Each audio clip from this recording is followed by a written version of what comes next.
Welcome to the podcast form of Mateo's Hoop Diary. Tonight, we have a quick roundup on the season opener of the Denver Nuggets, a losing effort at home to the Oklahoma City Thunder. Keep in mind, this was the team's first game without two-time champion and defensive ace Kentavious Caldwell-Pope. He is now a member of the Orlando Magic, and this was the team's first with former MVP Russell Westbrook as a backup guard and Dario Saric as a backup big. Now, to tell the story of this game, it's important first to mention the mastery of Chet Holmgren. He was a force scoring inside the arc. 9 of 11 shot attempts were successful, and this was in the half court and in transition. And defensively, he was just a monster, blowing up actions in the interior, multiple blocks on the Joker, and one in particular set up a fast break opportunity where he thundered home no pun intended, a monstrous jam. Now, there was one possession where he got his defender on a pump fake and took a quick dribble into the mid-range and hit a jump shot. This is a very skilled individual who is going to be, one of the league's elite big men sooner rather than later. And his teammate, Shai Gilgeous-Alexander, wasn't fazed by whoever was in front of him. And tonight it was Christian Braun before the switch. He was getting to his spots and scoring, and he also got time with Russell Westbrook on him, and still did not bother him. And then there was also later in the game on a switch, Aaron Gordon got him. He still scored on AG, and Jamal Murray was powerless to stop Shai Gilgeous-Alexander when he was determined to get to the hole or get to his spot for the jumper.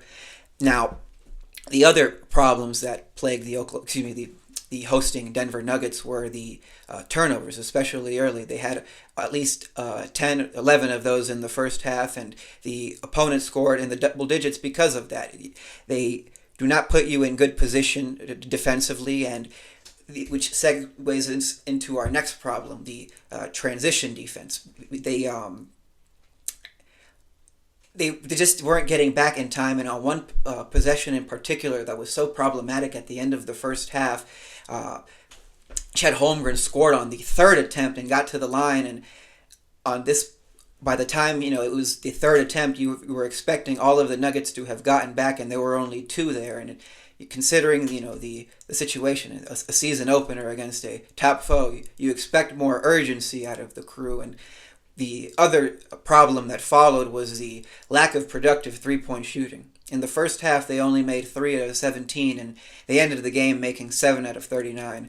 The Thunder started capitalizing on that very quickly because they started sagging off the three-point line to try to muck up the actions inside of the arc, and it was successful on some occasions. And some of the role players were not very effective scoring, and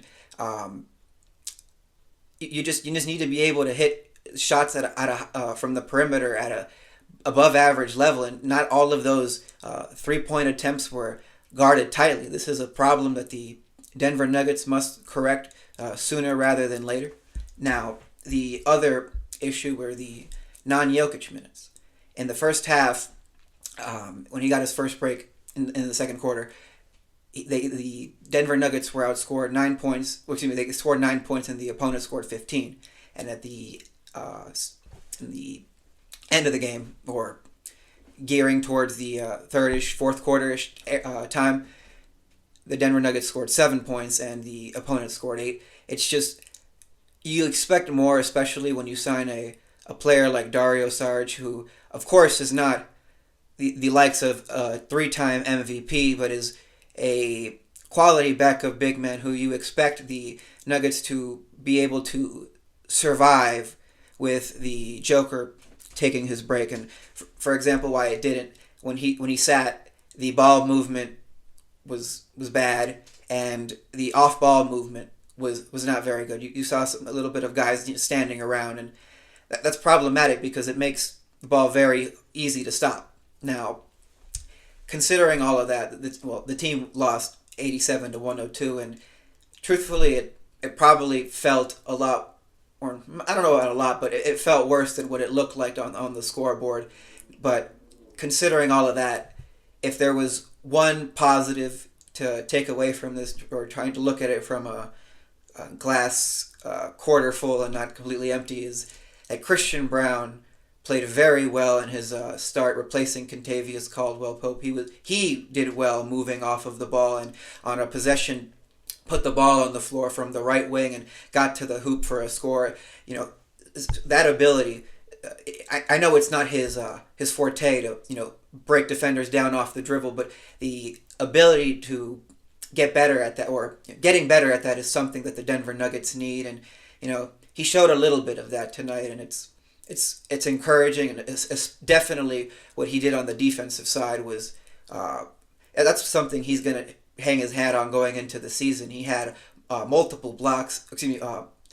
Multiple blocks in this game and multiple steals in the first half. In the passing lanes, he was just getting his hands everywhere, and just doing his best to be a perimeter pest and a point of attack defender. So Christian Braun was definitely the biggest bright spot for this team. I wish you could say the same, or I should say, I think the fans wish they could say the same for other players like Nikola Jokic. I think this is the problem when you get your shot blocked. It just starts affecting how you attack. It's like when you get hit with a real strong hook in boxing. It just compromises your whole game plan. There was a possession, or maybe a few, where the Joker had Chet Holmgren on his back, and look at their bodies. The Joker is, like 280 pounds, and Chet is maybe in the 220s soaking wet. There is no way he can stop that power from backing him down, but he didn't take advantage of some of those situations. So what we leave you, or what the Hoop Diary leaves you with, is that the Denver Nuggets had a very poor performance in their opener, and they have a lot of work to do, but they have a very good replacement in Contavious Caldwell Pope, although he's not going to be the perimeter shooter that he is. But on defense, there shouldn't be too much drop off, and that's saying a lot. So until next time.